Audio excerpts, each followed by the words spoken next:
saya bacakan tadi bahwa dari sambutan Bapak Wali Kota beberapa poin yang ada di situ, bagaimana gambaran daripada operasi yang ada di Indonesia, terutama juga secara profil operasi yang ada di Kota Lubuk Linggau.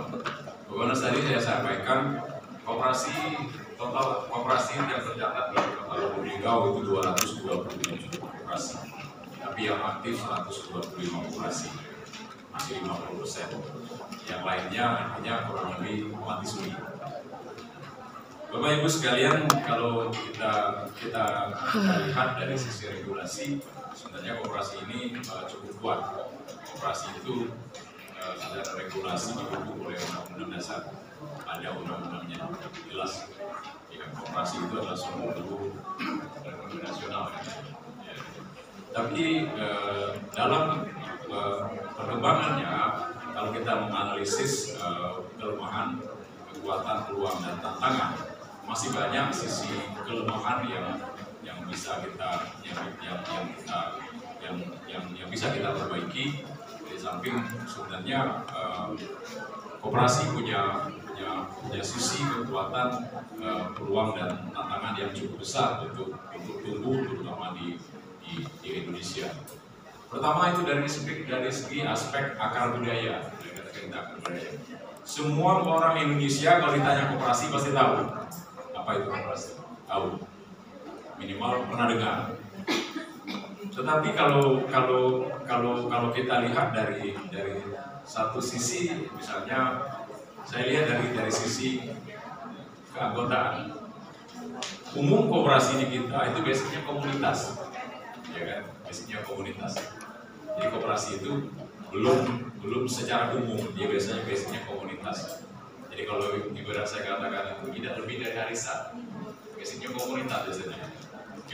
Betul lah, misalnya Bapak dari TNI sama-sama anggota TNI buat anggota koperasi.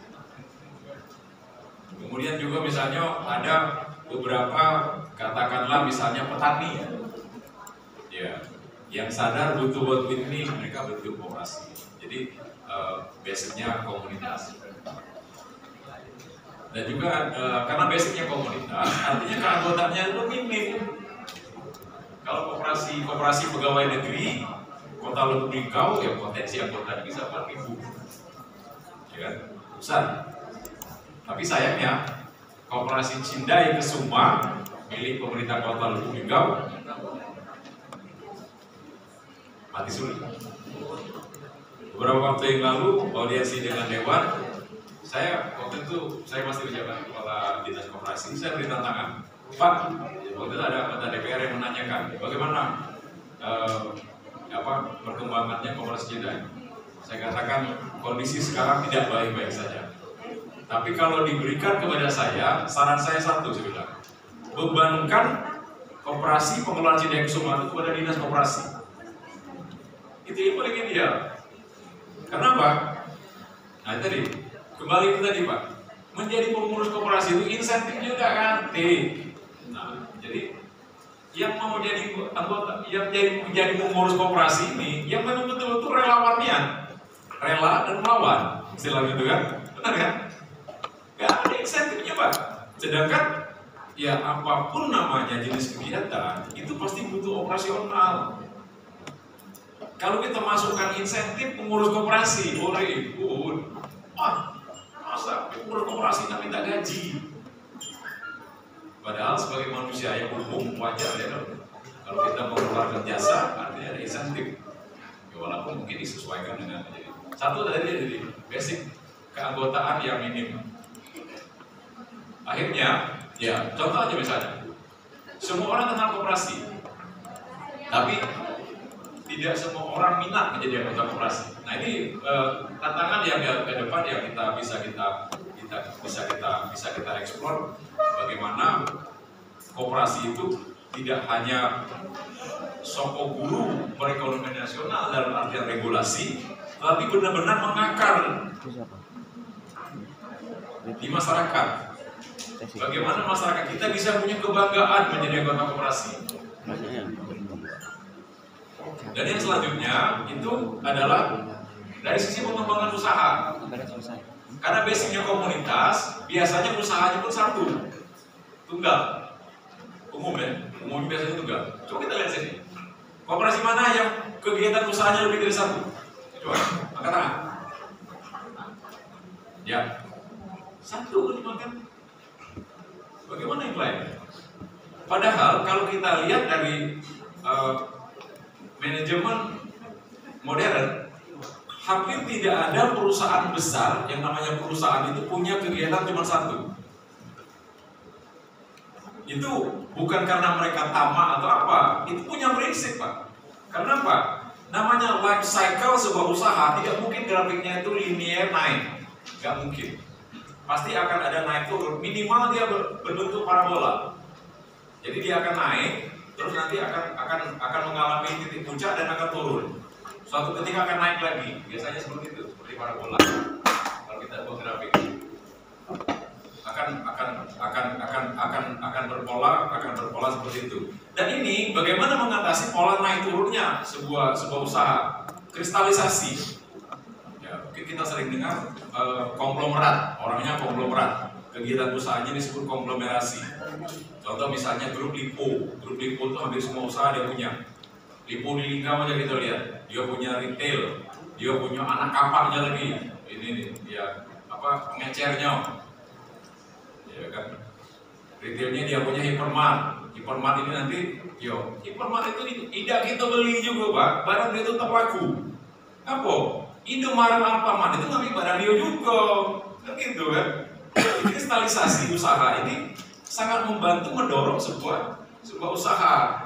Belum lagi dia punya rumah sakit, dia punya rumah sekolah. Nah, kristalisasi seperti ini. Belum lagi grupnya James Riyadi itu besar. Tidak hanya ini baik, tidak hanya kegiatan saja. Nah, kalau kita ini tadi, umumnya tadi saya katakan tadi, koperasi itu umumnya kalau bahasa waktu itu kita tuh pakai kacamata kuda. Itu pakai kacamata kuda. Pokoknya tugas aku ngelola dana anggota, menyalurkan untuk anggota. Padahal misalnya di samping anggota kita bisa berkolaborasi antar koperasi. Tanya tuh, tadi Bapak yang koperasinya koperasi apa, Pak? Rukun Karya. Apa? Rukun Karya. Apa yang jenis usaha yang ada? Awalnya dari perkebunan karet. Perkebunan karet, aco. Sekarang? Karet, terus simpan minyak. Itu. Jadi kan dia koperasi karet, akhirnya dia simpan minyak. Kemarin ada contoh yang menarik. Ada waktu curhat, ada salah satu ibu kegiatan koperasi dia itu bergerak di industri pengolahan. Curhat ke di sini waktu itu, waktu nanya jawab, Pak dia ngomong, kami ini bergerak koperasi bergerak di salah satunya di industri pengolahan. Permasalahan kami ini Pak dia ngomong, kami kesulitan menyalurkan produk kami.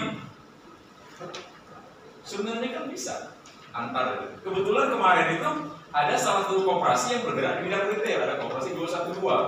Saya langsung lempar, Pak Rahmat bersedia ada kalau produk dari koperasi ibu ini dipajakkan di tempat Bapak. Siapa? Kami siapa? Nah, belum lagi ini tadi, kalau kita masing-masing koperasi, anggota. Siapa yang koperasinya anggotanya masih di bawah 100? Di atas 100 semua. 100, Pak. Ya, anggotanya mana? Umum rata-rata koperasi kita kalau masih komunitas, anggotanya masih minim. Akhirnya modal usahanya juga minim kan? Padahal seperti itu. Saya contohkan kemarin yang Pak Rahmat itu ngeluh. Pak, dia bilang, kami kalau saya mencontohkan di Sumatera Barat, katanya, di Sumatera Barat itu Lipo, Alfamart, Indomaret itu tidak bisa masuk. Jadi kita yang koperasi ini bisa berkembang. Saya bilang walaupun itu pun kita masih bisa bersaing. Saya contoh dulu, saya katakanlah ini tadi ya. Saya bilang Pak Rahmat, Kalau kita total semua anggota koperasi, ada 25 koperasi ini, mungkin jumlah anggotanya bisa sampai, ya kemarin punya Pak Joko itu sudah 1.200 anggotanya. Saya total seluruh kawan-kawan koperasi itu, total anggotanya bisa sampai 3.000-an. Kita bayangkan Pak, kalau mereka bisa membuat suatu aplikasi belanja online untuk anggota koperasi yang bisa berbelanja di koperasi A, apalagi kalau ada insentifnya misalnya. Kalau anggota koperasi yang berbelanja di koperasi B misalnya dapat insentif misalnya diskon 5.000 atau 5% dari setiap belanja kelipatan 100.000. Oh galak, aku juga galak. Gitu. Nah ini yang perlu kita gali, bagaimana kolaborasi kerjasama kita di antara kita. Dan ini memang tradisi budaya kita ya. Pokoknya kalau aku punya usaha, ya yang lain itu adalah pesaing. Ya saya sering contohkan pedagang Cina, bukan kita berkiblat ke dia.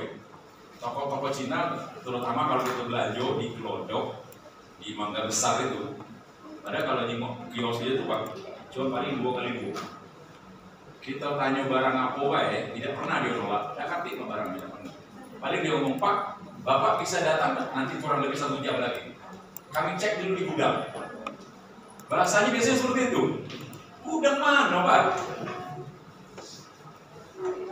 Sekitar Mangga Besar, teman ada gudang gitu. Asal ya, gudangnya jauh. Simang dari Tanjung Priok situ nah. Mungkin benar. Dari mana udah ngambil? Kapan sebelah ini lah Pak. Tinggal ditelepon Pak, Bu, ada barang ini dah. Ada order untuk kami ini sekian. Nah, prinsip-prinsip kolaborasi seperti kemitraan seperti inilah yang belum kita kembangkan. Sebenarnya koperasi itu punya kekuatan. Satu dari basic kekeluargaan, seperti saya katakan tadi, dan juga kita koperasi itu punya prinsip yang sangat menguntungkan. Bunga, saya katakan, buat tadi, ada tidak bunga koperasi yang menyalurkan bunga lebih dari 2,5%? Rata-rata segitu ya, bahkan ada kurang ya. Koperasi Cindai Kusuma Aset itu cuma 1% Pak. Kalau dalam hati gue pikir, mana untung koperasi bunga di 1%? Kita banding dengan bank Pak, bank itu milik pemerintah Pak. BUMN, direkturnya bergaji 50 juta. Aku ini 33 tahun begawe, gaji cuma 6 juta Pak. Bukannya membandingkan, bukan. Artinya mereka itu lebih diberi fasilitasi. Berapa bumbu yang dikasihkan ke masyarakat? Paling rendah itu KUR 6%. Itu pun disubsidi negara. Pemerintah yang bersubsidi dia tuh. Dia baca menganjurkan dolar. Reguler berapa? 12% Pak. Termasuk aku dewe Pak. Setiap kali kenaikan paket apa tuh SK itu tetap di bank biar aman. Sampai SK 4 saya itu masih di situ Pak. Pensiun kan kayak baru cadambe. Coba kita bandingkan. Kalau pajak minjem di koperasi dengan bunga 2,5%, bagus nih ya. Pak Dedi ini punya usaha banyak. Saya kemarin Pak Dedi ngomong, ada koperasi kita yang bisa menyalurkan anggaran sampai 500 juta, bunga 2,5%.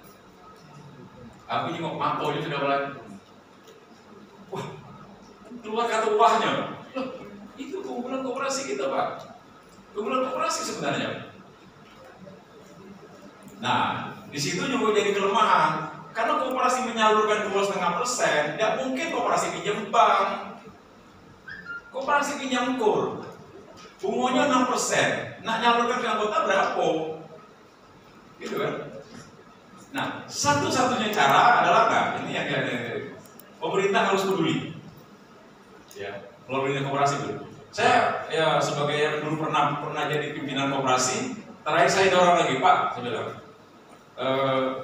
Dulu kami pernah menghidupkan bantuan dana bergulir untuk UMKM dan koperasi. Minta tolong Pak diaktif lagi. Jawabnya apa? Aduh, ganti macet, mending kepala.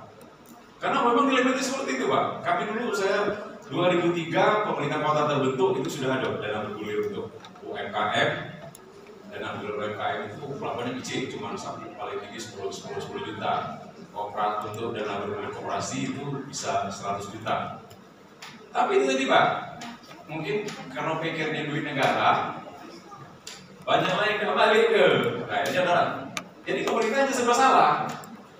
Nak dituntut secara hukum negara, siap rami jadi kan tidak dituntut ini duit negara. Nah inilah tadi ini beberapa prinsip-prinsip pinjaman, kelayakan pinjaman ini akan menjadi penting karena pada prinsip pinjaman ini ada prinsip win-win solution-nya gitu ya. Win-win solution artinya sama-sama menguntungkan. Jadi di satu sisi peminjam itu membutuhkan dana untuk kegiatan-kegiatan mereka, di sisi yang lain ya koperasi juga untuk cash flow mereka. Belum lagi teknologi. Saya ya mudah-mudahan sekarang beberapa koperasi sudah memanfaatkan teknologi.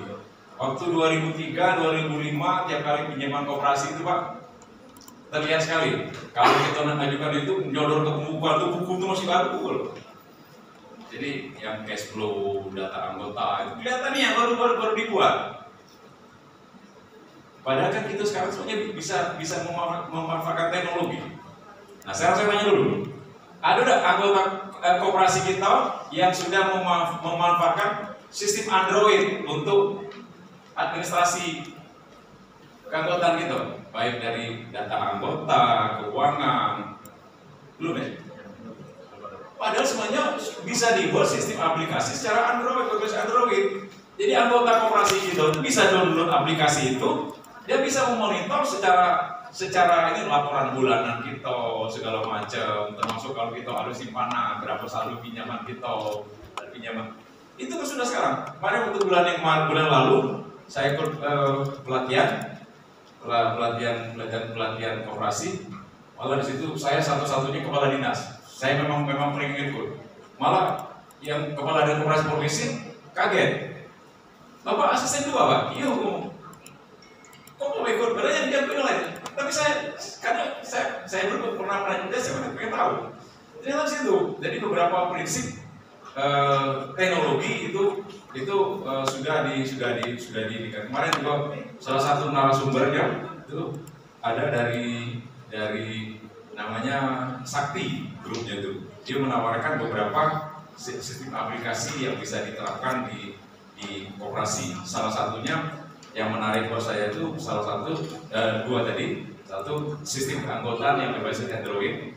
Jadi anggota itu kalau kita berbasis Android Pak, kok semua data koperasi itu bisa kita monitor dari HP kita.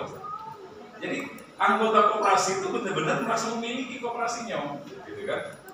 Belum lagi kemarin itu ada ditawarkan namanya aplikasi itu Laciman. Laciman itu semacam usaha berbasis online. Jadi di situ sangat menarik. Sudah beberapa diadopt di Bandung dan Sukabumi, beberapa koperasi yang itu dia sudah membuat operasinya sistem belanja yang secara online. Jadi prinsip-prinsip teknologi ini sangat perlu karena kalau kita melihat dari perkembangan teknologi, katanya sekarang sudah teknologi berbasis 4.0. Ya, kita flashback dikit secara teknologi. Teknologi itu pertama kali yang disebut teknologi 1.0 itu adalah abad ke-17 saat ditemukannya mesin uap oleh James Watt. Waktu itu timbul revolusi industri di Inggris dan Prancis dimulai. Jadi semua industri itu berbasis mesin. Ya, waktu itu mesin uap. Termasuk salah satunya yang masih ada di kita adalah lokomotif. Itu teknologi yang pertama itu Pak, yang dulu pakai batu bara, pakai kayu, ada tangki yang dipanaskan, uapnya itu menggerakkan turbin.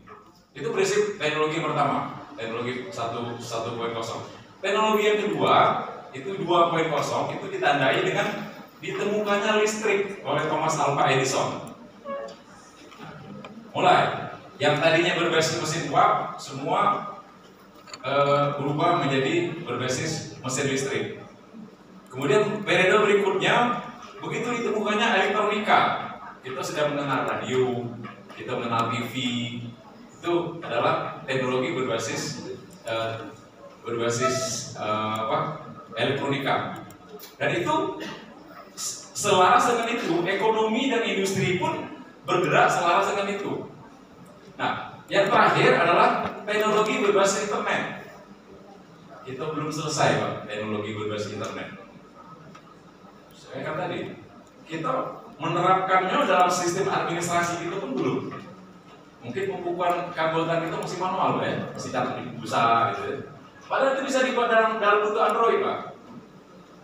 Jadi semua anggota bisa lihat di situ. Dan teknologi itu tidak mahal lagi, Pak. Sudah banyak, Pak. Masih mahasiswa aja yang tingkat akhir masuk IT itu sudah bisa buat itu. Karena itu kan sifatnya kan database sederhana. Saya dulu pernah belajar juga, tapi Microsoft Access. Tapi banyak yang lebih canggih. Saya dulu pernah belajar Microsoft Access. Terus seperti itu. Nanti ada data, ada beberapa kriteria yang ingin kita masukkan. Sehingga kalau kita ingin melihat sebuah data, tinggal kita ketik kriteria data apa yang kita butuhkan, soalnya semua datanya keluar. Tidak mahal lagi, Pak, teknologi. Sudah banyak yang bisa orang yang bisa buat. Kita belum selesai, Pak, dengan teknologi berbasis internet. Di luar negeri sudah teknologi berbasis 5.0. Nah, apa lagi ini? Teknologi berbasis big data, internet berbasis big data. Saya contohkan kemarin 2018 saya berkesempatan ada kuliah ke Taiwan. Jadi saya melihat sistem transportasi. Transportasi di negara itu, Pak, di Taiwan itu, kita nak naik apa itu cuma pakai kartu psikotel. Ada kartu kayak kartu ini kita tuh, kartu berbayar itu. Jadi kita tinggal ngetek, cuma naik pesawat ini baca begitu. Kita nak belanja pakai itulah. Kita nak naik di situ boleh dikatakan sepeda sama motor ini jarang yang beli. Karena di situ di beberapa tempat ada tempat itu kan sewa itu dekatnya ngawas, Pak. Nah itu bagusnya. Nggak ada yang curi. Kalau aku mau ada kawan, kalau kita selesai motor yang paling mudah. Di situ, Pak, kalau kita butuh motor, tanya ada tempat parkir motor. Ini kita pilih, kita tap kartu kita dalam milik motor nomor berapa, kita pencet sini, kakek kuncinya buka situ. Kita pakai. Oke, kalau kita nak balik ke di mana ada tempat parkir, kita colok ke situ. Biayanya langsung motong dari kartu kita. Nah, termasuk juga, Pak, kalau kita misalnya baterai mobil itu habis, sibuk kita nak nyari mau cas aki. Di situ, Pak, di mana-mana di pasar, betul sudah ada cat etalase gitu. Tinggal kita nyingok, aki kita tuh jenis mana, nomor sekian. Tinggal kita tap kartu kita, buka kuncinya, baterai kita yang lama colok ke situ. Baterai ini kita ambil, tadi. Itu hanya dimungkinkan kalau kita sudah berbasis big data. Jadi seluruh negara itu sudah dilingkup di satu data. Indonesia sudah ada undang-undangnya, sudah ada perpresnya yang satu data Indonesia itu. Mungkin kalau yang PNS atau TNI juga sudah pernah dengar sistem satu data ini. Satu data Indonesia itu sudah arahnya ke situ, tapi kita sedikit ketinggalan. Malaysia juga sudah jauh lebih baik dan kita walaupun belum terlalu canggih. Nah inilah contoh-contoh bagaimana teknologi itu mempengaruhi daripada sistem perekonomian. Ini sengaja saya sampaikan di depan. Artinya kita harus segera berbenah diri, Pak. Kita harus segera berbenah diri bagaimana kita memanfaatkan teknologi untuk kemajuan kita. Dan tadi prinsip kolaborasi. Tidak ada usaha yang bisa kita menangkan dengan sendiri. Kita butuh bantuan orang lain. Ibarat prinsip sapu lidi itu, kalau sapu lidi itu siko, pematangannya mudah. Tapi kalau sapu lidi itu jumlahnya 100, kumpul jadi siko, kita bisa lebih kuat. Prinsip-prinsip umum seperti itu, nah inilah yang perlu kita kembangkan. Koperasi ini, siapa lagi yang bantunya kalau bukan sama-sama koperasi? Ya kan, gitu kan? Nah, tadi koperasi karet ya. Saya kira offside-nya udah besar. Berapa sekarang Pak? Antara dananya? Berapa? Belum 1 miliar. Oke. Belum 1 miliar. Berarti mungkin 900-an kali. Nah, 900 Pak. Boleh dikatakan 900 ini untuk kepentingan anggota mungkin sudah lebih dari cukup ya. Nah, mengapa tidak kita berpikir secara lebih luas, kita untuk berkolaborasi, bermitra dengan koperasi lain. Artinya seperti ini Pak, kalau duit 900 miliar ini Bapak putar untuk anggota Bapak DW, pertumbuhan ekonomi pasti akan meningkat. Kenapa? Setiap anggota itu mencapai sedikit Pak. Coba kalau 900 ini kita putar untuk anggota koperasi yang lain. Ini beberapa bentuk kolaborasi dan kemitraan yang perlu dikembangkan di koperasi. Artinya bagaimana koperasi itu satu, jangan kacamata kuda. Kita harus bisa berkolaborasi dan bermitra. Itu kata kunci daripada keberhasilan daripada pengembangan ekonomi itu adalah kolaborasi dan kemitraan. Nah ini yang kadang-kadang di Indonesia ini lambat. Kita contoh aja Pak, JICA, ini mungkin pernah dengar JICA, Jepang itu asosiasi koperasi Pak, itu asosiasi koperasi, Japan International Cooperation Association, itu aliansi dari beberapa koperasi. Kamu gitu Pak, ya kan? Koperasi dia bisa memberikan bantuan luar negeri Pak, wah. Kita bisa dulu lah gitu. Mungkin saling bantu di antara koperasi gitu lah. Ya koperasi Pak kalau butuh modal pinjam bank. Ibu yang anggota gitu. Kita pinjam bank 6%, Bapak salurkan ke anggota 10%. Apa dia anggota? 10%. Maksud itu kan? Nah, coba kalau tanya, Bapak ini punya duit lebih, dia nyalurkan 2,5%, Bapak pinjam. Artinya kalau Bapak ngambil keuntungan 1% ya untuk koperasi Bapak, artinya kan cuman 3,5%, masih layak lah ya dibanding dengan bank. Kita pinjam bank 200%, aku utang aku di bank masih ada Pak, masih paket vaksin masih di bank, belum nyampe karena belum lunas. Berapa umumnya Pak? 12% Pak. Tapi tidak lah, karena memang untuk kebutuhan anak-anak butuh sekolah, butuh apa, duit. Apalagi kalau anak masih kecil, masih SD, SMP, belum terasa Pak. Begitu dia kuliah, kirim duit 3 juta tuh ayo bisa lagi Pak, habis duitnya. Nah, itu. Bapaknya gaji cuma 6 juta, anak duit kok habis di dia Kok udah ngambil minggu 2-3, ngambil 50.000 udah mungkin kita suruh 2. Terpaksa kena amplop 50.000 tuh, amplopnya bisa nyunamo. Karena nyunamo tuh indah 2,5, 300, 500, itu berani nyunamo. Lah, kalau seminggu 3 Pak, amplop 500 juta setengah, potong gaji. Lepas orang leher, betul.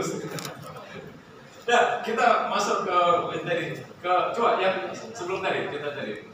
Nah ini beberapa tadi kita sampaikan bahwa minimal pinjaman itu adalah kajian yang untuk mengetahui kelayakan dari suatu permohonan kredit. Tujuan utama dari kelayakan ini adalah untuk memperoleh keyakinan apakah pemohon kredit mempunyai kemampuan dan kemauan memenuhi kewajiban mengembalikan pinjaman kepada pihak pemberi kredit. Ya seperti ini yang menjadi dasar pertama kali. Satu adalah ya artinya niat baik kita untuk ini. Jadi ya artinya karena seperti ini. Jangan kita mengajukan pinjaman atau kita pinjaman itu untuk kegiatan yang tidak produktif. Ini yang paling mendasar sekali. Karena apa? Kalau pinjaman itu tidak jelas rencana bisnisnya, sudah pasti Pak, tingkat kemacetannya boleh katakan. Begitu kita tanya, ada rencana bisnisnya tidak Pak dari pinjaman ini? Kalau dia masih ngomong, ya Pak kaki disusul, susah. Tapi kalau dia sudah punya rencana, Pak kami rencananya kaget, dana ini sekian untuk kaget rencana bisnis kami kan buat ini. Artinya sudah jelas ya. Itu baru sah. Karena tahu ya, uang kita ini biasanya seperti ini Pak. Umum kan, termasuk aku juga balik. Kalau kita baru nak pinjam itu, wow, angan-angan khayalan ini tingginya. Wow, untuk ini. Kaget begitu lah dapat duit ini. Banyak. Hari itu sebagian, ya nyenang bini dulu, yuk bini rumah ini mah. Bini lah mulai beli baju jual macam padahal duit ini duit pinjaman. Gitu kan? Nah itu jadi benar-benar fokus pinjaman itu adalah punya rencana bisnis yang jelas. Jadi punya potensi untuk ya terutama niat baik dulu ya, niat baik dulu ya, walaupun bagus rencana bisnis, kalau niat baiknya udah kate, melenceng juga baik. Nah ini analisis ini juga bertujuan agar kredit mampu diberikan sesuai dengan sasaran yang aman dan terarah. Jadi ini harus jelas dulu itu. Rencana bisnisnya harus jelas dulu. Nah di sini juga kita bagi mungkin teknik-tekniknya mungkin nanti narasumber yang lain akan lebih mendalami. Begitu tujuan sasaran daripada pinjaman ini tidak jelas, itu ya boleh dikatakan ya kita harus buat tanya besar di sini. Ya next coba. Slide selanjutnya. Nah ini adalah tahap penyaluran dana pinjaman. Ini normatif sekali. Di tahap persiapan ini saya katakan tadi adanya penyusunan rencana kebutuhannya. Ini di sini fokusnya harus di sini harus jelas. Ya rencana bisnisnya apa? Ya, disinilah yang nanti akan menentukan apakah kita layak memberikan pinjaman tersebut kepada anggota, kepada anggotanya atau tidak. Karena pada prinsipnya pinjaman itu harus sifatnya adalah menguntungkan kedua belah pihak. Ya, jangan kaget. Instalasi dulu, tunjukkan. Nah itu kan susah gitu. Nah kemudian sini tadi. Jadi di sini ada tahap pelaksanaan perjanjian pinjaman. Nah perjanjian pinjaman ini nanti bisa didalami. Perjanjian pinjaman harus detail Pak. Jadi semua aspek risiko harus kita ini kan. Misalnya jadwal peminjaman, jadwal pengembalian, prosedur pinjamannya. Nah cuma kadang-kadang di sini nanti akan ke depan akan kita lihat. Nah di sini kalau di sini di perjanjian pinjaman ini tidak detail atau itu tadi ada beberapa proses yang tidak kita lalui, ini biasanya peluang macet di sini. Dan juga tadi Pak, penggunaan dana. Ibarat kalau pemerintah itu menyalurkan dana hibah. Dana hibah itu pun tentang penyelewengan sama kita tadi. Jadi apakah pinjaman itu betul-betul dijalankan sesuai dengan rencana bisnisnya atau tidak? Nah umumnya biasanya koperasi ini kan kalau kita pinjaman tuh turunnya sekaligus atau dia per ini apa? Pinjaman. Ya. Nah itu. Kalau sekaligus itu, ini tadi. Kalau turunnya ini sekaligus, ini juga rentan terhadap penggunaan. Nah ini bagusnya di tahap pelaksanaan di perjanjian pinjaman itu didetailkan. Ibarat kalau kita sekarang Pak, dana bantuan dari pemerintah pusat itu ke daerah itu tidak pernah turun sekaligus Pak. Turunnya per termin. Turun 20% dulu, kakek kita melaksanakan 20% ini, 20% ini kakek kita laporkan ke pusat. Kalau ini sudah sesuai, baru turun tahapan berikutnya. Gunanya apa? Supaya dana ini tidak diselewengkan untuk kegiatan lain. Nah itu seharusnya di kita juga berlaku seperti itu Pak. Aku ngajukan proposal pinjaman, rencana bisnis bagus, giliran penggunaan dana tidak dimonitor, aku beli mobil. Siapa nak melarang? Nah ini tadi di sini juga harus kita detail. Di situ ya salah satu penggunaan dana ini harus termonitor. Kalau kita pemerintah ini ada BPK-nya Pak, ya kan? Kalau kita menunjukkan hibah, kalau orang yang menerima hibah atau melakukan kesalahan, yang salah juga kita. Itulah aku mau dengan kawan-kawan ASN, kita ini harus berhati-hati. Karena kalau ASN atau petugas yang salahnya pajak minta maaf. Kita petugas negara ini kalau salahnya pajak minta maaf. Begitu kita salah menjalankan aturan, sudah ada sanksinya, jelas, pidana. Apapun ceritanya pidana. baru niat memang sudah pidana Pak. Ya kan? Kalau masyarakat umum salah, pajak minta maaf Pak. Selesai minta maaf. Bawa ke polisi, ya Pak, kami sudah berdamai. Sudah selesai urusannya kan? Itu ASN tidak baca Pak. Itu petugas tidak baca. Oh mana dulu aku hilangnya begitu, mengulangi duitnya, pakai dulu duit negara. Baca kan? Tidak baca Pak. Nah itu, jadi begitu juga deh seperti ini. Artinya dari kita harus merangkainya dari sistem. Jadi by sistem ini mesti kuat. Pengguna dana itu apa? Jadi tahapan-tahapan itu ya intinya betul-betul penyaluran dana itu digunakan untuk sesuai dengan rencana bisnisnya. Kalau tidak, nah ini tadi ya kalau tumbang tuh sini, duitnya lah jadi barang, lah jadi tanah, lah jadi apa, nah gitu lagi. Nah ini tadi. Tahap selanjutnya adalah monitoring dan pengendalian pembayaran jatuh tempo. Celahnya juga ada di sini Pak. Umumnya kita nih, kadang-kadang tadi petugas yang lagi, misalnya sesuai dengan ketentuan, dia harus nyetor misalnya per tanggal 10 misalnya kan. Petugas kita ini kadang-kadang toleransinya tinggi. Nah, dia bilang dulu kalau begini 2-3 hari ini dia datang. Orang yang minjam juga pikir bulan kemarin telah 5 hari dan lagi. Bulan berikutnya telah sebulan dari tadi, bisa bayarin. Kan gitu kan? Nah di sini monitoring dan pengendalian ini mesti kuat. Kalau ibarat listrik itu 3 kali nunggak putus. Ah itu maksudnya itu. Jadi prinsip pengendalian ini mesti kuat. Biasanya orang kita ini seperti itu Pak. Kesalahan itu dibuat cukup dulu. Ya misalnya pedagang pasar yang dia berjalan ke jalan itu, tidak langsung jualan itu Pak. Tahun pertama dia taruh kotak kosong dulu. Kalau ditanya petugas, ini cuma kotak kosong bayar sebelum dibuang. Hari berikutnya tidak dilarang kotak kosongnya taruh di dagangan, gitu kan? Hari berikutnya nambah lagi kotak kosong berikutnya. Jinggo sebulan negara berapa sampai denda? Buat ngatap. Nah jadi sini monitoring dan pengendalian ini jadi penting. Nah memang ada kendalanya Pak. Tadi mau pengurus ini memang relawan. Kita perlu kelir nagih itu insentifnya ngerti. Ada insentifnya? Ada ya? Nah alhamdulillah kalau ada. Kalau kami di PDM ada. Malah petugas-petugas kami di PDM itu kalau disuruh nagih macet terus semangat. Kenapa? Ada insentifnya di situ. Berbeda itu. Aku nagihnya Pak. Pilih itu ya. Aku menang kalau itu. Aduh, kalau insentifnya udah kate, siapa yang nagihnya Pak? Utang-utang gua bisa sesi mau yang punya duit, mau yang minjamnya dia lagi pening pala, kita pun bocor keluar.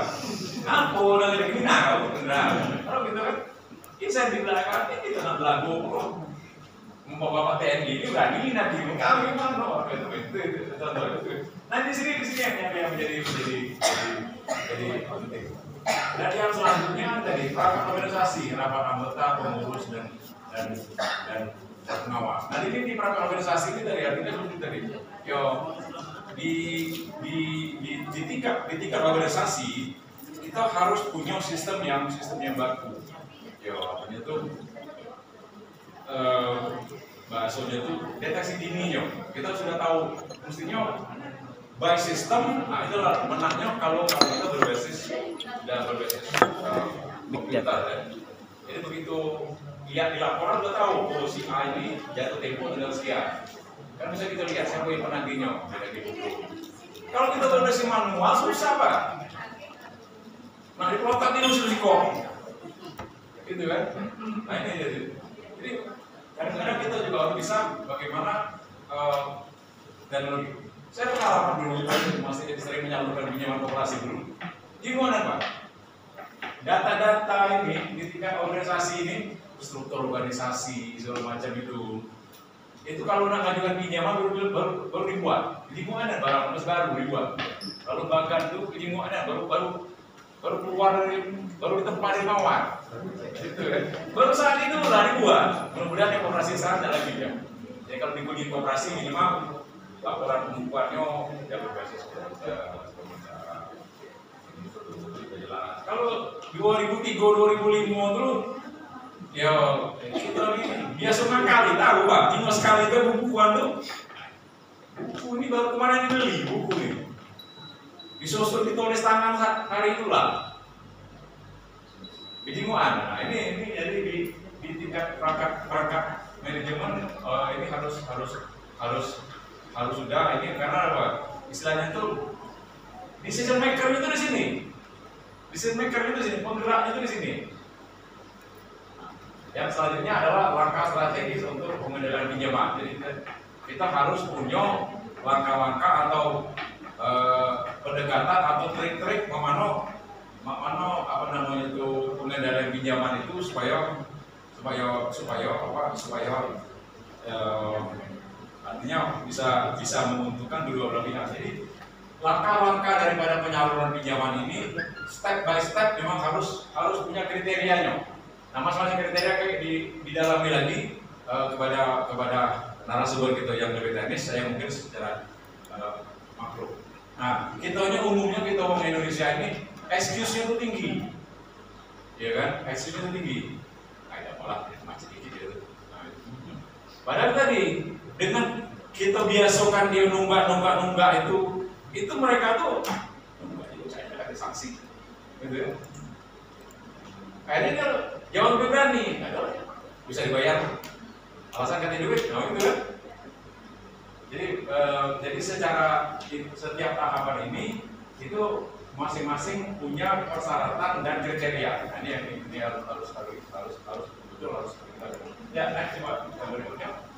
Nah ini saya kira tadi ini sudah saya jelaskan tadi penyusunan rencana keuangannya, prioritas penentuan kebutuhannya, praktek pengelolaan ekonominya. Nah ini karena tadi di awal kita harus tahu persis bahwa pinjaman itu sudah punya rencana bisnis yang jelas, itu sudah pasti.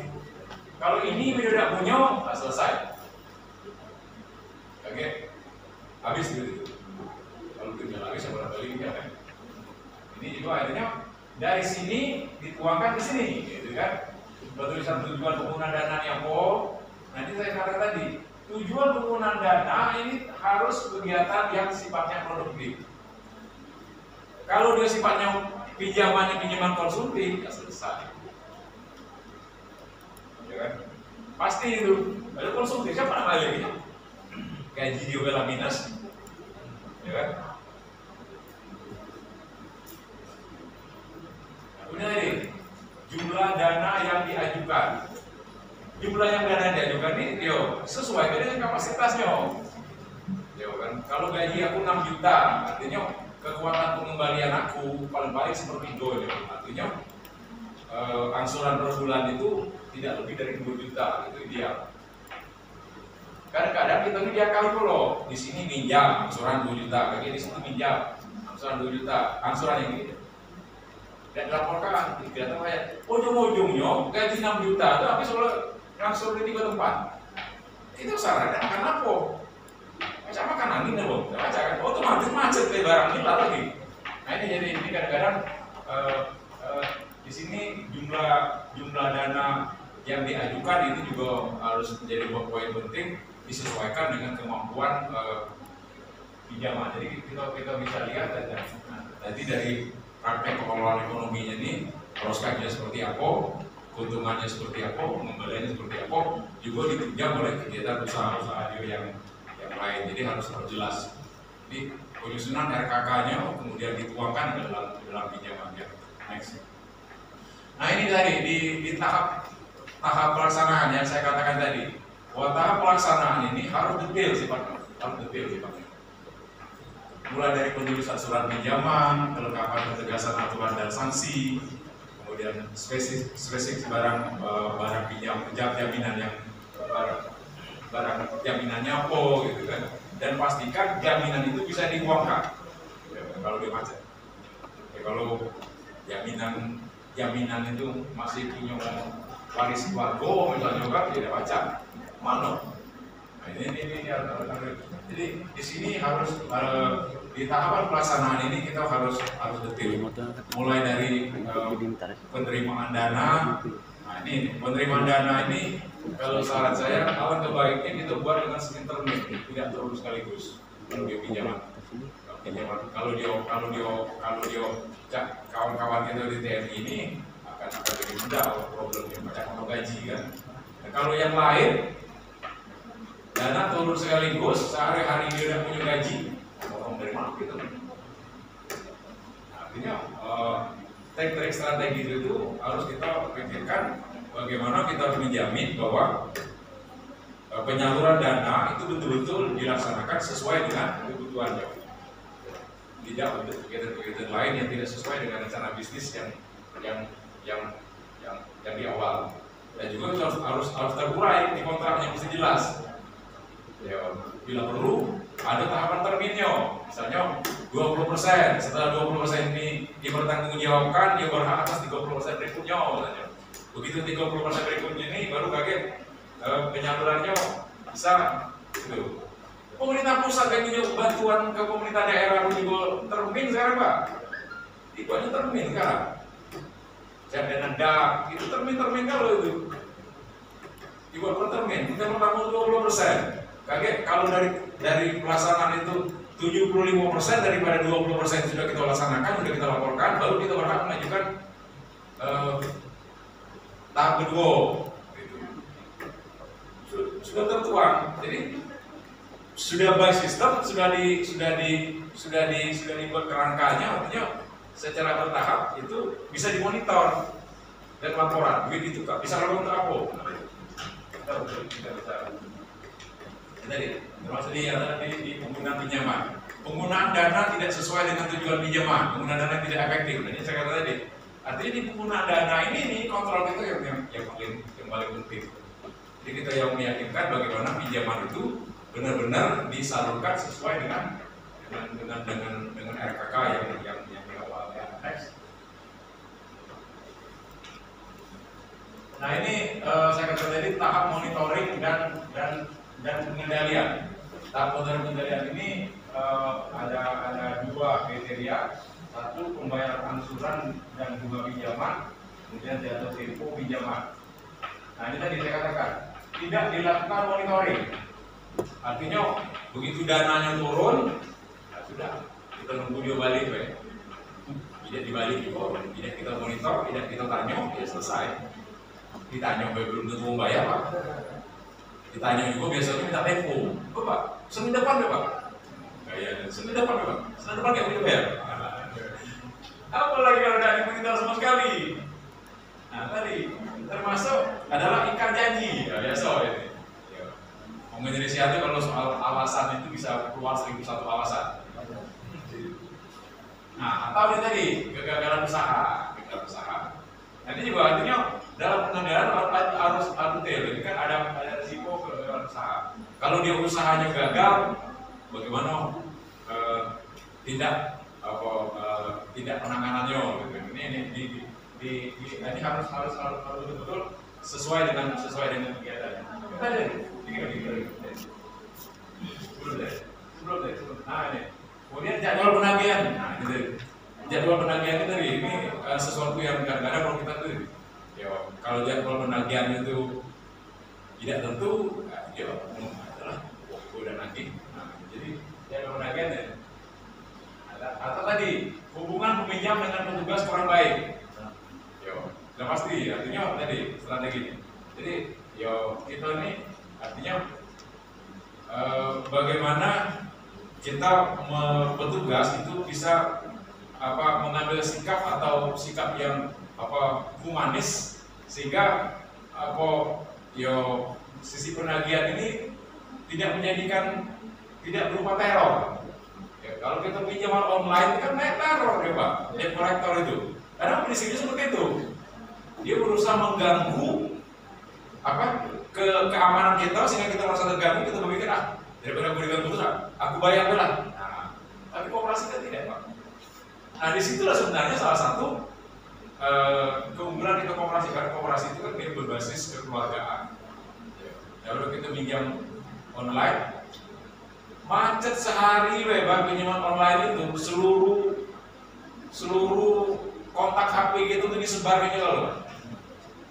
Saudara Nobel Nawawi melakukan penunggakan pinjaman, harap segera dikembalikan. Seluruh di kontak HP gitu itu dikirimnya kalau kontak HP kita ada 100 orang tuh tahu loh, nah mau beli minjam, enggak. gitu kan? Kalau kita koperasi kan tidak Pak, gimana? Nah, tapi kadang-kadang justru karena terlalu humanis inilah kadang-kadang akhirnya menjadi tidak apa-apa, tidak dilapor ke polisi dan namanya itu kan. Nah ini memang menjadi suatu tantangan karena prinsip ketidakhumanas ini mengakibatkan ketidakjelasan, ketidaktegasan artinya. Uang ini kadang-kadang tapi kalau Bapak TNI yang nagihnya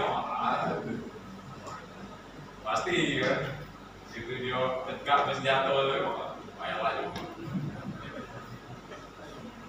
Atau peminjam dapat musibah. Kemudian pada waktu jatuh tempo tadi tidak efektifnya tim penyelesaian pinjaman. Jadi katakan tadi, ya artinya tidak ada petugas khusus, aturan khusus. Jadi ini yang masalah jadwalnya segala macam. Nah ini atau tadi barang jaminan yang sulit diuangkan. Ini yang harus kita hindari. Atau bahkan jaminannya malah kate, cuma ada tulisan juga ya gitu kan. Nah, ini kan. Jadi kita yakin nih kalau dia nyamini motor, jadi motor ini mana motornya? BBKB atas nama siapa? Kaki motor tetangga udah jamininnya wae kan. Jadi gawe gitu. Oke, pinjam dulu motor aku ada perlu sehari itu motor kita dijamininnya misalnya jadi kita cek dulu. Nah ini tadi terakhir adalah tidak adanya sistem yang insentif.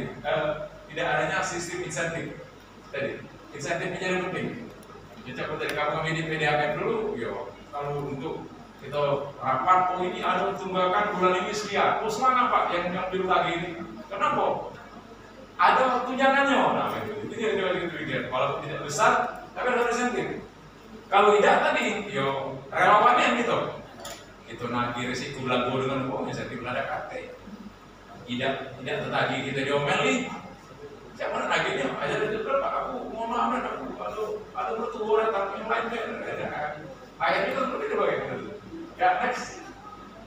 Nah ini ada beberapa prinsip daripada pemberian kredit. Pertama adalah karakter, yaitu suatu keyakinan bahwa sifat atau watak dari orang yang akan diberikan kredit benar-benar dapat dipercaya. Jadi ada penilaian kita secara personal kepada orang-orang yang lebih artinya. Mungkin kita bisa tanya dengan tetangga atau tanya dengan ini bagaimana karakter orang tersebut, apakah dia bertanggung jawab dan apa ini menjadi penting. Kemudian adalah prinsip kapasitas, yaitu dilihat dari pendidikan, kemampuan bisnis, kemampuan dalam memahami tentang ketentuan pemerintah dan menjalankan usahanya selama ini. Pada akhirnya akan terlihat kemampuannya dalam mengembalikan kredit yang disalurkan. Jadi sini fokusnya adalah di kapasitas bisnisnya. Ya kita bisa lihat dari sini. Ya pertama yang jelas, ya ternyata mungkin latar belakang pendidikan kalau ada, ya. Tapi tidak juga linear Pak. Banyak orang yang berpendidikan tinggi justru secara kapasitas karakter itu kadang-kadang justru makin pintar dia, makin banyak lotriknya kadang-kadang ya. Jadi tidak menjamin Pak di sini yang pendidikan ini. Yang jelas di sini kemampuan bisnis. Kemampuan bisnis kita bisa lihat sudah berapa lama dia menjalankan usaha itu. Dan bisa kita lihat bagaimana grafik pertumbuhan perusahaan itu selama ini. Atau dia pernah punya pengalaman dalam melakukan pinjaman di tempat lain. Kita lihat. Sama misalnya kita mengajukan kartu kredit. Kan ditanya Pak, apakah punya rekening di bank? Apakah punya kartu kredit lain? Di situ dia melihat sini. Bagaimana karakter kita? Kayak misalnya aku mengajukan kartu kredit dari BCA misalnya. Kayak ditanya sama dia, Bapak punya rekening bank di mana Pak? Punya kartu kredit dari bank mana? Kayak misalnya aku punya kartu kredit dari bank Danamon. Kayak bank Danamon itu dimintanya Pak. Mana? Ini nih Pak Nobel ini selama menjadi nasabah Bank Danamon. Di sini yang dia lihat. Nah kita juga beberapa prinsip seperti ini harus ada. Jadi kita juga harus bisa melihat kapasitas mereka dalam melakukan bisnis itu dilihat dari pengalaman usianya 3 tahun terakhir atau 20 tahun terakhir. Jadi kita lihat cash flow-nya seperti apa? Kalau pengalamannya banyak lalu enggaknya, pikir dulu. Tapi ternyata, oh ini bagus ini.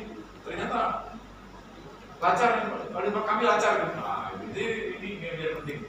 Kemudian tadi ini dari sisi kapital, yaitu pilihan dari sumber dana laporan keuangan terancang dengan melakukan pengukuran likuiditas, stabilitas. Nah, ini sudah pasti. Jadi kita bisa melihat dari kapasitas pengelolaan dari sisi aspek keuangan dari ini.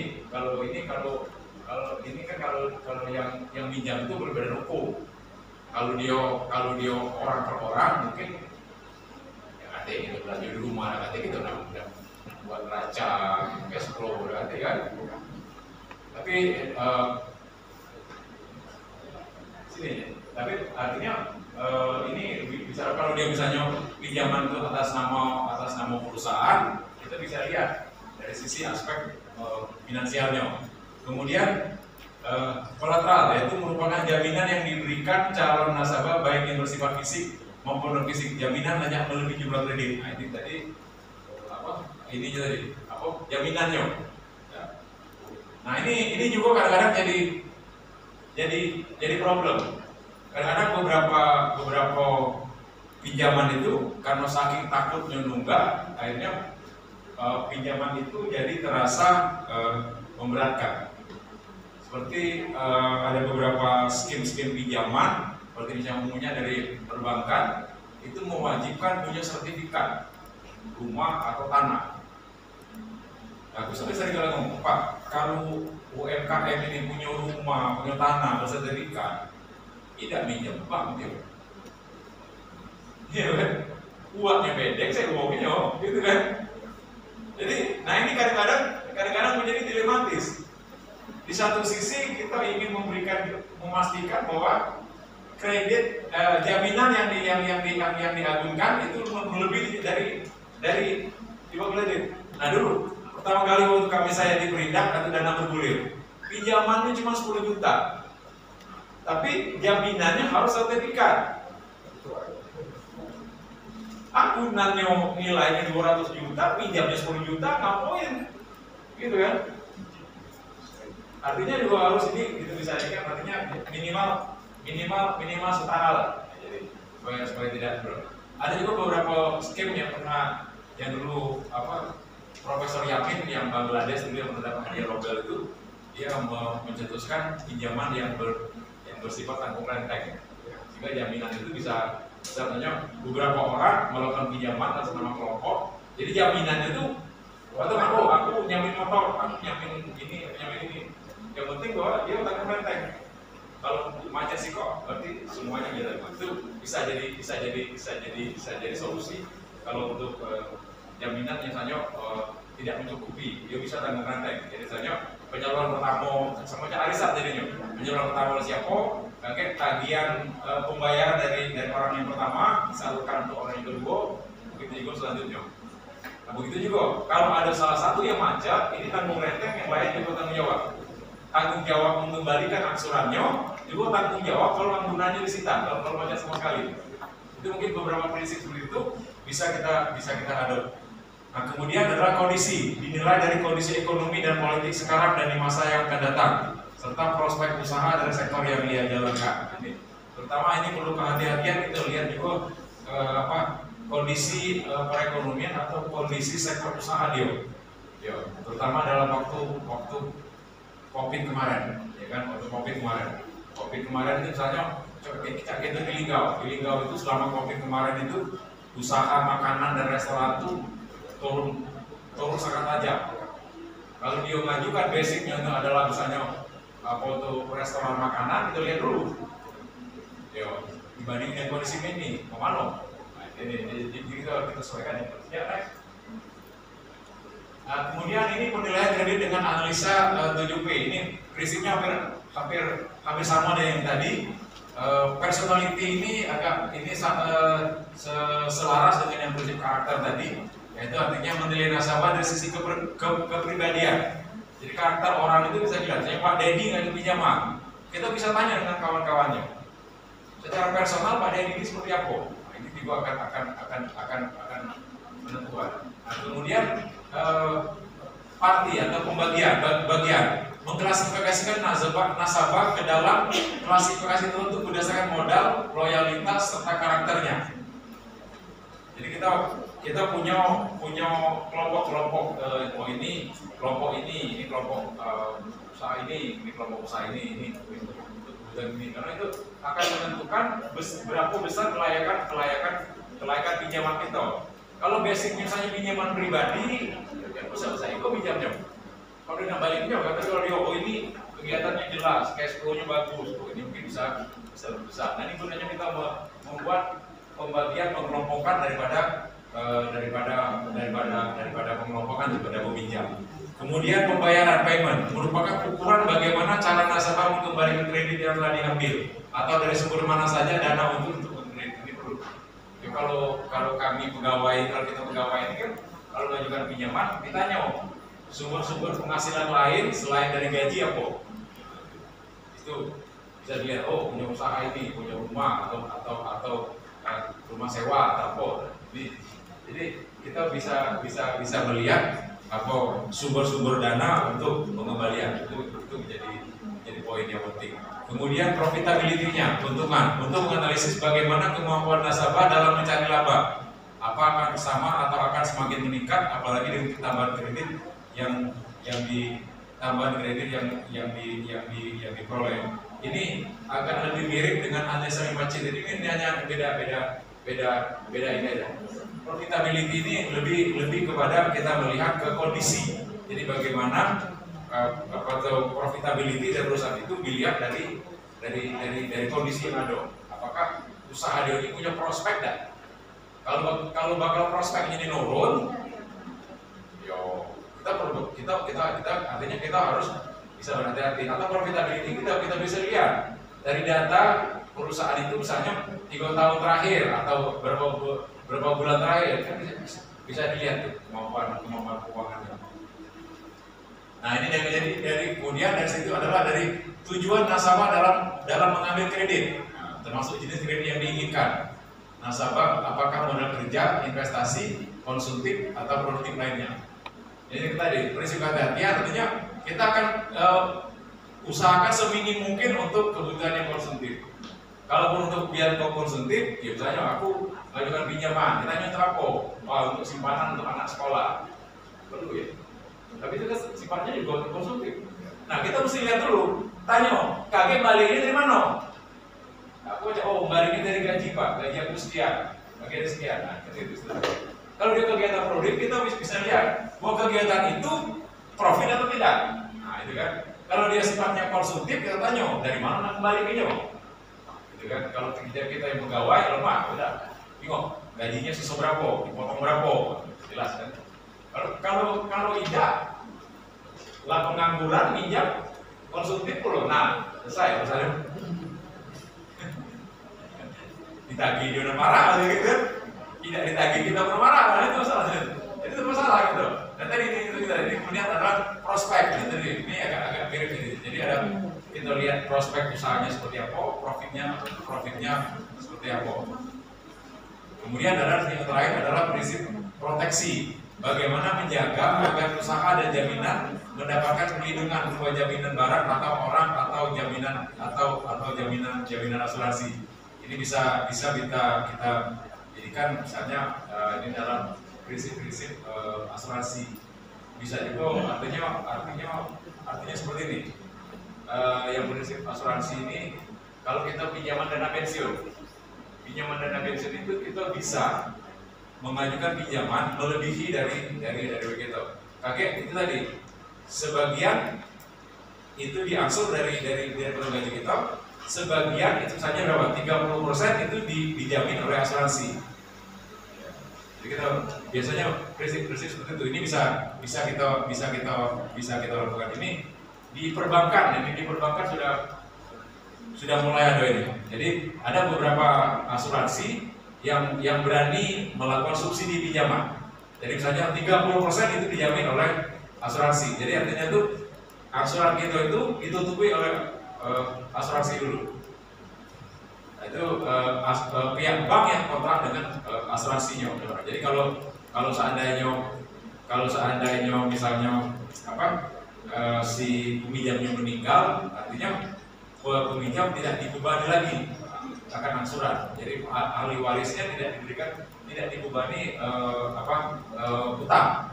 Jadi hutang peminjaman itu dijamin oleh asuransi. Ya, kalau dia untung tidak mati, artinya asuransinya untung karena dananya kan masuk ke asuransi. Tapi kalau ada gangguan, dan misalnya gangguan yang sifatnya force majeure, meninggal, dia bangkrut, usahanya tutup, yang memenuhi sesuai dengan kontrak, artinya itu dijamin asuransi. Ini beberapa prinsip ini yang ada beberapa skim yang terakhir juga dikembangkan. Yang setahu saya itu dana pensiun. Jadi Pak Dedi, sebelum kita pensiun, dana pensiun sudah banyak kita ambil. Aku di pensiun itu habis, aku ambil. Jadi kita, aku belum pensiun Pak, tapi dana pensiun itu aku ambil. Jadi diperkirakan aku ngambil 15 tahun. Pikir kalau 60, umur kita 60, 15 tahun berarti 75. Nah, bibir 63 ya. Dia langsung kan. Kalau aku mendadak mati mana? Asuransi yang bayar. Ahli waris aku tidak dibebani lagi.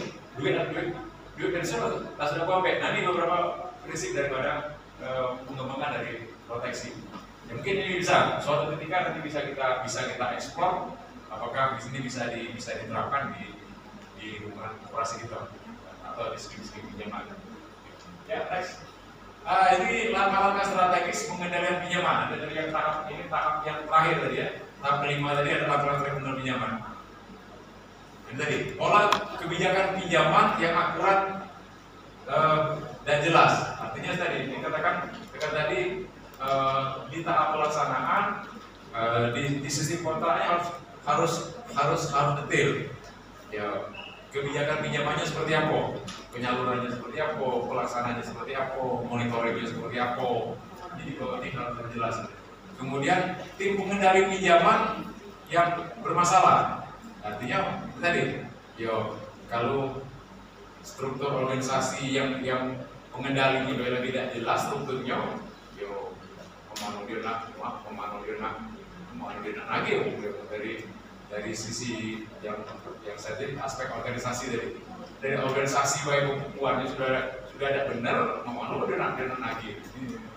Jadi juga tadi ini soalnya banyak ekspresi yang berulang saja. Dari menjaga hubungan yang baik, sudah tadi. Jadi artinya bagaimana kita menciptakan hubungan yang humanis antara peminjam dengan orang yang antara peminjam dengan pihak debiturnya. Jadi ada hubungan, apalagi kooperasi basicnya adalah kekeluargaan. Ya. Jadi artinya kita sama-sama bertanggung jawab. Jadi kayak kalau kita hindari prinsip tadi debt collector tadi yang error segala macam. Jadi juga tadi dari sisi peminjam juga harus betul-betul punya tanggung jawab. Jadi karena apa? Macetnya kredit yang saya pinjam itu akan berpengaruh terhadap perputaran arus kas daripada koperasi saya, termasuk juga artinya perusahaan atau koperasi milik itu sendiri. Jadi si peminjam juga harus merasa bahwa aku meminjam itu adalah dalam rangka mengembangkan koperasi. Karena koperasi si meminjam pada kata yang minjam mau untung dari mana? Itu kan? Jadi harus ada prinsip seperti itu. Jadi kita minjam itu bukan berarti kita menguntungkan diri kita sendiri, tapi itu juga dalam rangka mengembangkan koperasi kita. Nah ini jadi beberapa itu tadi. Nah penagihan yang efektif, artinya by system dia harus kuat. Tanggalnya berapa, kemudian kalau itu tahapannya, kalau misalnya tidak jatuh tempo tidak tertagih, tahap berikutnya ini harus jelas penagihan yang efektif by systemnya. Termasuk juga menjaga hubungan yang baik sudah tadi, identifikasi potensi peminjam. Ini tadi ya prinsip-prinsip tadi, prospeknya seperti apa, profitability-nya seperti apa. Kemudian penjadwalan kembali pembayaran angsuran dan bunga. Jadi ada prinsip penjadwalan kembali. Kalau seandainya dia misalnya usahanya lagi macet atau dia turun, dia tidak bisa memenuhi misalnya pengembaliannya misalnya 5 juta. Dia ngaku aku kalau 5 juta tidak sanggup. Jadi kita buat bisa dengan bank kan bisa itu. Bank selalu punya ada. Jadi bagaimana masa pinjaman jadi perpanjang, kemudian sehingga angsuran per bulan jadi kecil. Nah ini harus ada untuk proses itu penjadwalan kembali. Kemudian ini mengalihkan risiko, memindahkan pinjaman. Nah, ini nanti saya juga kurang paham, tapi ini biasanya alih, ya Cak, kalau kita mobil itu nih, biasanya mobil atau rumah, jadi biasanya seperti itu, yang over trading itu. Kalau kita sebut, yang mudah mungkin, yang pinjam kreditnya boleh bayar, oke kan? Ini biasanya kalau yang tadi yang kredit yang tadi misalnya atau kita kredit mobil, kredit rumah kan bisa over trading. Menanggung resiko penghapusan. Ini saya maksudnya tidak kata pemutihan ya. Ada nggak pemutihan? Kata ya. Kalau ada pemutihan pinjam kalau Pak, macet kalau kaget. Bahaya ini. Bahaya ini menanggung resiko penghapusan. Kalau kredit koperasi macam dihapus, kalau pinjam juga mulai macet kalau nanti kan juga penghapusan kan. Bahaya ini. Nah, ini di pelayanan secara profesional. Ini juga ada lain di sini selaras ini. Jadi kebijakan ini juga ada sistem penagihan pinjaman yang bermasalah. Artinya untuk meminimalkan permasalahan ini, kita pola kebijakan pinjaman kita juga harus tegas, harus jelas, harus detail. Kemudian monitoring pembayaran pokok angsuran secara disiplin. Ini tadi berkaitan dengan tim pengendali tadi. Ya, artinya by sistem pengendali harus punya aturan yang jelas sehingga bisa meminimalkan masalah, bisa melakukan monitoring dari secara disiplin. Seperti tadi, ya ditagih, karena mudah bayar, apalagi kalau udah ditagih kan gitu kan. Nah tadi, bukan janji, tadi itu tekan tadi, bukan janji ini komitmen. Tadi anggota koperasi harus benar-benar punya komitmen ya pinjaman kita itu adalah membesarkan koperasi kita, bukan nambah masalah koperasi kita. Kalau bakal pinjaman kita nambah koperasi kita, bagus kita jangan pinjam, karena ini komitmen seperti itu. Koperasi itu akan besar oleh anggotanya sendiri kalau komitmen anggotanya tinggi. Kalau komitmen anggotanya tidak baik, ya koperasi itu ini. Identifikasi menjawab keterlambatan. Nah, ini jadi kita harus bisa mengidentifikasi penyebab keterlambatan apa dia tidak ada bayar. Jadi kalau memang alasan keterlambatan itu masuk akal, kita bisa menawarkan skim yang lain seperti tadi penjadwalan kembali segala macam. Kemudian misalnya menjadwalkan kembali dengan mengecilkan jumlah angsuran. Nah, ini kan beberapa definisi seperti itu. Nah, ini tadi yang jelas tadi penerapan sanksi sanksi secara tegas. Ya, ini koperasi ini sudah gampang Pak ya kalau punya sanksi tegas ini. Yo, kalau kita dengan bank jelas Pak. Jangan kita ujuk-ujuk langsung bank. Lapor ke polisi gitu. Nah, kita koperasi kita ikan lagi kalau melapor ke anggota kita ke koperasi ke polisi. Nah, ini lebih tapi kalau kita tidak tegas, sudah bayar Pak. Itu penyakit ini. Penyakit di situ. Kita udah tegas kan mikir seperti ini. Ayo, dewe sama kawan dewe. Kalau kita bapak pengurus koperasi, ada anggota yang macet, kawan dewe pulau, sakatan pulau misalnya kan. Kan kita nak lapor ke polisi. Kayak gini omongnya baru ketika kau macet sebulan 3 bulan mereka lapor polisi. Namanya itu kan apa lapor ke propos soalnya. Ini kadang-kadang itu. Ini kadang-kadang.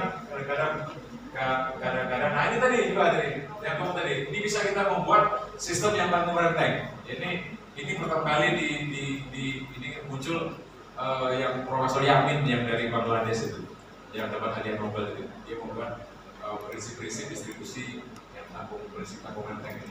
Jadi kita juga sudah beberapa di pola-pola yang dibuat oleh PNPM dari tanggung renteng. Ini cukup efektif. Jadi tanggung renteng itu kalau misalnya beberapa orang bergabung dan juga sejumlah pinjaman, jaminannya di tanggung renteng.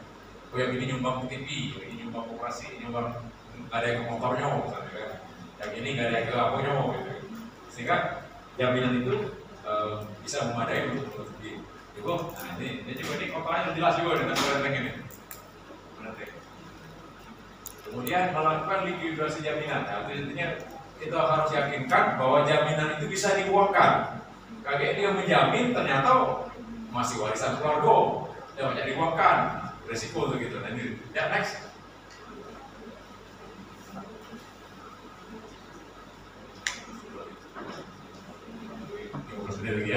pengaruh keterlambatan angsuran terhadap keberlangsungan koperasi. Nah, ini sudah pasti. Artinya ini beberapa prinsip ya secara umum tadi sudah saya jelaskan. Artinya keterlambatan koperasi, keterlambatan di angsuran itu akan berpengaruh terhadap likuiditas koperasi. Artinya kalau kita terlambat memberikan angsuran, artinya kita menghambat orang lain untuk mendapatkan pinjaman. Itu sudah pasti. Jadi ini lebih kepada komitmen ya, komitmen yang harus dibangun antara peminjam dengan pihak koperasi sesuai dengan kebutuhan. Beberapa di sini menangguhkan pendapatan dan bunga sementara biaya operasional dan lakukan itu tadi. Yo, kita peminjam nunggak pembayaran, operasional itu jalan terus pak. Yo kan? Nutupnya dari mana? Kalau dari pinjaman. Kemudian memperlambat kebutuhan pinjam berdasarkan minimal berperhitungan aktif orang yang mendapat komisi jelas. Kalau kita pinjam kita terlambat, artinya sama beda dengan kita, yo apa? Mengurangi keuntungan daripada koperasi kita. Gitu. Kemudian dapat mengarahkan kepada pinjaman tak tertagih dan hilangnya pendapatan dan aktiva. Ini berkaitan dengan yang tadi. Jadi kalau kita terlambat, artinya aktiva dari perusahaan itu akan menjadi buruk. Kemudian mengurangi keterlambatan pembayaran angsuran memerlukan biaya tinggi. Itu udah pasti pak. Kalau bapak rutin melakukan pembayaran tidak nunggak, artinya minimal mengurangi biaya operasional. Kalau nunggak itu serba salah. Uang yang nagih ini nak dibayar insentifnya, ongkos transportnya nak dibayar. Kenapa bukan koperasi juga? Koperasi cuma untung 1% misalnya kan? Kalau udah balik modal untuk nagihnya baik. Nah, ini. Jadi keterlambatan itu juga ya memerlukan biaya tinggi. Kemudian diperlukan biaya kerugian pinjaman. Artinya tadi cadangan resiko pinjaman. Jelas artinya kalau ada ya tunggakan artinya itu adalah punya resiko terhadap aspek finansial daripada perusahaan itu sendiri. Ya sudah pastilah. Kalau kita melakukan pinjaman untuk anggota kita, misalnya 50 atau 60% dia macet, sudah pastilah dari segi keuntungan berarti 50-60% berarti kita perusahaan itu akan merugi koperasinya. Jadi kan, betul anggota koperasi kita harus punya komitmen betul. Kita melakukan pinjaman itu untuk memberikan keuntungan kepada koperasi, saya pikir keuntungan untuk kita pribadi. Kalau kira-kira bakal menyulit ke koperasi kita, lebih rusak. Duduk manis kan? Nah, itu beberapa prinsip komitmen tadi. Kemudian menjadikan arus kas tersendat. Yo, sudah pasti. Terlambat berarti arus kas tersendat. Arus kas juga berarti cash flow-nya akan minus. Kalau cash flow-nya minus berarti kemampuan keuangan untuk menyalurkan kreditnya juga menjadi buruk. Dan juga tadi menurunkan semangat kerja karyawan. Kita juga sedih pak kalau banyak macet. Oh mana ini macet kalau ini? Apa salahnya itu? Jadi ya kerjanya bawa enggak katanya. Ini kan. Kemudian menurunkan kepercayaan anggota, ya sudah pastilah. Kalau nak mengajukan pinjaman, sudah lupa, kita lagi tidak aktif, ini yang belum bayar. Artinya kredibilitas koperasi kita juga menurun otak-otak. Koperasi ini, aku duit aliran anggota aku bayar terus, aku nak pinjam tak boleh. Tak baca duit yang aktif. Nah ini resikonya kan itu jadinya kan, kepercayaan anggota kita jadi lemah. Jangan ke uang lain yang jadi anggota kita yang ada itu keluar lagi. Aku mau cuma nyari aku keluar aku tarik dulu dan simpanan aku. Gawe gitu kan. Nah, ini tadi sepertinya penyakit menular yang tersembunyi. Nah, jadi angsuran setelah lama sama dengan penyakit menular ternyata. Kita puncak COVID juga ini pak, ular dan bahaya. Jadi sama. Ini COVID nya, naik.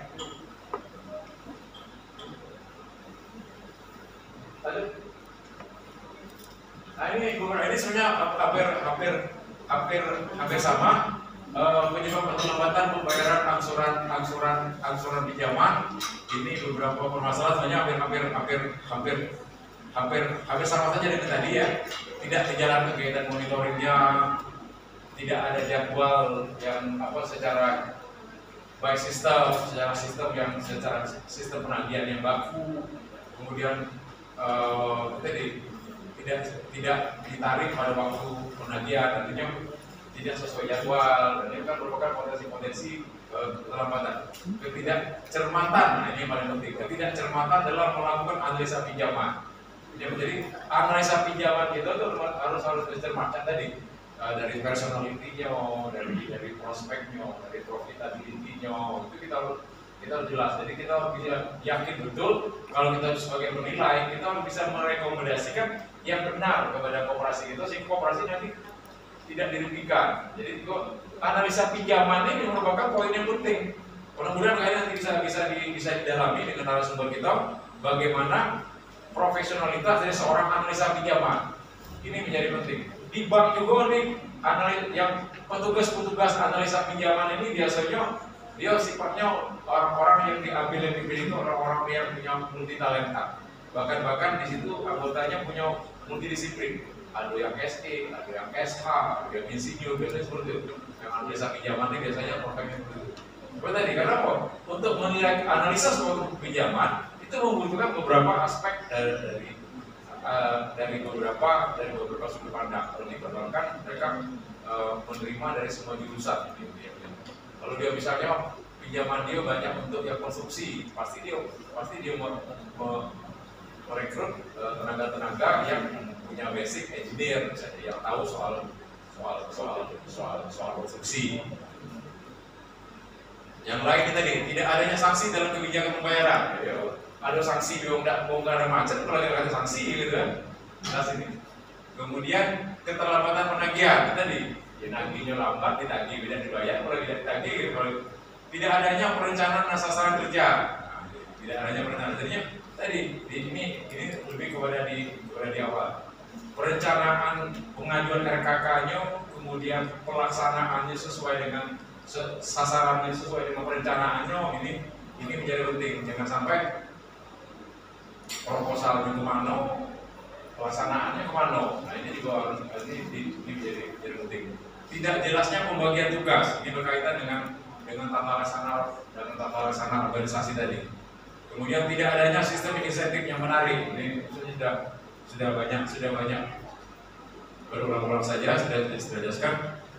Nah tadi ini ada, misalnya di sini tidak adanya waktu dan biaya pembayaran angsuran polisi. Ini kan permasalahan klasik nih. Kalau ngomong, aku tuh bukan udah bayar, udah ada waktu, simulnya dulu waktu minjam, ya menit ya ke kantor mungkin ya. Giliran nak kembalikannya alasannya, oh ya aku di sini ya. Bos minta terus, komandan di kantor tuh. Ini biasanya ini klasik ini. Ini masalah kita pribadi. Artinya ini lebih kepada bagaimana membangun komitmen kita. Besarnya jumlah angsuran tidak sesuai dengan kemampuan. Dan tadi ini juga jadi poin terpenting dalam saya lihat bagaimana. Yang tadi kalau gaji aku 6 juta, layaknya maksimal angsuran itu berapa? Paling tidak maksimal seperti itu. Sehingga 2/3 ini masih banyak untuk makan. Jangan dibalik. Minjamnya 2/3, sisanya 1/3 dan makan aku di rumah. Ya omeli oleh rumah. Gara pinjam duit belanja jadi sih itu selalu itu adanya penggunaan atas dana. Kita ini kaitan dari penyimpangan ya, betul bagaimana penyaluran penggunaan dana sesuai dengan rencana kebutuhan berkaitan dengan tadi. Kemudian ya musibah pasti ya, nanti kalau di musibah ada skipnya bagaimana banyaknya tanggungan pinjaman di luar operasi. Ini juga pasti artinya kemampuan pinjaman kita lihat juga beban tanggung jawabnya itu lain. Apa dia sudah pinjaman atau punya tanggung lain atau tidak. Kemudian tidak melakukan pengelolaan ekonomi rumah tangga yang baik. Jadi berkaitan dengan penggunaan dananya itu apa. Kemudian jarak antar waktu pembayaran angsuran terlalu jauh. Ini saya kalau ini biasanya sudah pasti gitu, jarak antar waktu biasanya bulanan ya. Atau ada ya misalnya angsurannya langsung 6 bulan sekali katanya. Artinya ini tadi diumpamakan jarak angsuran pembayaran itu jangan terlalu jauh, tapi saya rasa ini tidak terlalu ini. Sedikit karena umumnya kita tuh angsuran itu pasti per bulan ya. Sikap kurang menghargai koperasi, nah itu pasti itu tadi. Bagaimana kita membangun komitmen? Artinya prinsip sifat pinjam ini adalah win-win solution. Tujuan akhir kita adalah mengembangkan koperasi kita, meningkatkan cash flow koperasi kita. Ya, next. Ini juga sebenarnya sudah normatif saja. Ini ada pembagian beban, yaitu membayar bunga dan pinjaman, biaya waktu dan transportasi pembayaran. Ini sebenarnya poin-poin yang sama tadi. Artinya tunggakan itu, kalau ditunggakan artinya akan meningkatkan biaya operasional. Nah, begitu juga kalau kita terlambat atau kita nunggak, artinya akan ada resiko hukum. Kalau kita terlambat dan nunggak, artinya ada kemungkinan anggaran kita hilang. Ini beberapa beban-beban akibat daripada prinsip-prinsip keterlambatan yang terjadi. Terutama sampai kena jengkel, pastilah ya. Kalau hampir kalau membuat operasi kita tunggak galau, petugas pasti jengkel nih, tunggak itu loh ditagih dalam bayar. Nah, itu jelas ini pembagian beban saja. Ya, next. Saya juga mungkin. Bisa.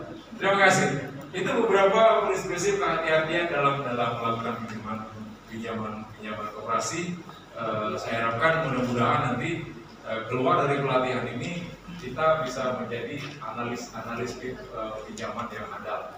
Karena beberapa pesan saya terakhir adalah tadi, ya, koperasi itu adalah bagaimana membangun komitmen. Karena prinsip dasar dari koperasi itu adalah kekeluargaan. Kekeluargaan artinya kita harus punya komitmen. Kita harus punya tujuan bersama bagaimana mengembangkan tujuan ini secara bersama-sama. Jadi profit itu dilihat dari kedua sisi. Jangan sampai kita berpikir ini duitnya dia macet lari. Banyak orang itu kan, biar macet lari gitu kan. Apalagi kalau yang oleh kami ASN tidak macet lari. Tapi kalau yang dia pedagang apa, macet lari dia. Dia minjam di Linggau, macet pindah ke Jambi, dia pernah nagih Jambi situ, operasi gitu. Kita melapor polisi misalnya, besar operasional itu baru bertunggakan. Artinya bagaimana komitmen ini menjadi penting. Jadi beberapa prinsip tadi, kolaborasi, bagaimana mengembangkan koperasi gitu ini secara artinya kalau koperasi menggantungkan dengan skip bank tidak mungkin. Artinya yang paling ideal menurut saya itu adalah dari kemitraan dan kolaborasi antar koperasi. Dan yang terakhir adalah upayakan koperasi kita itu tidak hanya satu bidang usaha. Karena apapun bagaimanapun bagusnya Pak kita mengelola suatu usaha, dalam prinsip bisnis itu ada yang namanya life cycle. Life cycle itu tidak mungkin bisa dilinear lurus, pasti akan ada naik turun atau paling tidak minimal parabola. Sampai dengan titik jenuhnya, kaget dia akan profitnya pasti akan turun. Nah di situ artinya secara perusahaan kita harus punya kegiatan lain yang bisa mengisi kekurangan tersebut. Itu jadi prinsip. Kemudian tadi adalah prinsip kemitraan. Artinya yang dia serba usaha punya produk bisa berkolaborasi kerjasama dengan koperasi yang bergerak di bidang retail misalnya. Kemarin ada 212, bagus sekali. Saya katakan kemarin ada yang retail 212, ada yang dia sudah offsetnya 12 miliar. Lengkap kita ngomong. Ada yang dari bergerak di bidang produksi ini produknya bisa dititipkan ke 212, yang punya modal banyak ditutup, yang asetnya tinggi. Selesai kolaborasinya. Indah sekali kolaborasinya. Belum lagi dari aspek pasarnya. Produk ibu-ibu itu bisa kaget seluruh anggota koperasi ini kan bisa kalau kami ada acara di situ. Butuh pesan produk ini atau makanan ini kan bisa diisi oleh koperasi yang bergerak di bidang industri pengolahan makanan tadi kan gitu. Kalau di sini ada 5.000 anggota, market kita sudah 5.000 kan gitu. Nah, itu beberapa prinsip seperti ini harus kita kembangkan. Lebih dan kurang saya mohon maaf, saya bukan ahlinya, tapi ini lebih kepada sharing karena beberapa masalah tadi pada prinsipnya adalah dari aspek umum saja, dari aspek makro saja. Saya harapkan nanti ini bisa sebagai keynote speakernya nanti bisa didalami kepada pada narasumber kita sehingga selesai dari sini Bapak punya kemampuan, punya kualifikasi untuk melakukan analisa kenyamanan yang baik. Terima kasih. Wabillahi taufiq wal hidayah. Wassalamualaikum warahmatullahi wabarakatuh. Terima kasih Pak Haji Nurdin Nawawi. Bapak Ibu beserta iklan pelatihan. Jadi kita buka sesi tanya jawab ya. Bisa atau seri? Boleh, silakan. Silakan. Batas dulu. Ya. Jadi Bapak Ibu ini masih ada waktu sekitar 15 menit. Jadi kalau ada yang mau ditanyakan dari materi yang disampaikan, mungkin 1 atau 2 orang teman-teman koperasi. Silakan.